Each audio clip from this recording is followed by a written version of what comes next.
కార్తీక మాసం సందర్భంగా కడప జిల్లా మైదుకూరు మండలం లెక్కలవారిపల్లె గంజికుంట చేరువలోని శివజ్యోతి ఆలయంలో వనభోజన కార్యక్రమాన్ని వైఎస్ఆర్ కాంగ్రెస్ పార్టీ నాయకులు లెక్కల శివప్రసాద్ రెడ్డి ఆధ్వర్యంలో ఘనంగా నిర్వహించారు. మహిళలు, అధిక సంఖ్యలో ప్రజలు సోమవారం శివజ్యోతి ఆలయంలో కార్తీక మాస పూజలు నిర్వహించారు. ఈ కార్యక్రమానికి ముఖ్య అతిథిగా మైదుకూరు మాజీ ఎమ్మెల్యే శెట్టిపల్లె రఘురామరెడ్డి గారు హాజరయ్యారు.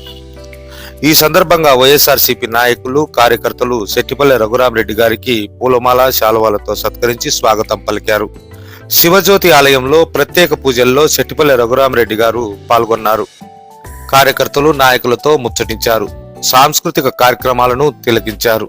ఈ సందర్భంగా ఏర్పాటు చేసిన కోలాటం, సాంస్కృతిక కార్యక్రమాలు అలరించాయి. రుచికరమైన వనభోజన వసతి ఏర్పాట్లు చేశారు. మైదుకూరు మండల పరిధి వైఎస్ఆర్సీపీ నాయకులు, కార్యకర్తలు ఈ వనభోజన కార్యక్రమానికి హాజరయ్యారు. సమీప ప్రాంతాలతో పాటు మండల పరిధికి చెందిన ప్రజలు హాజరై శివజ్యోతి ఆలయంలో వనభోజన కార్యక్రమ సందర్భంగా పూజల్లో పాల్గొన్నారు. సాంస్కృతిక కార్యక్రమాలు తిలకించారు.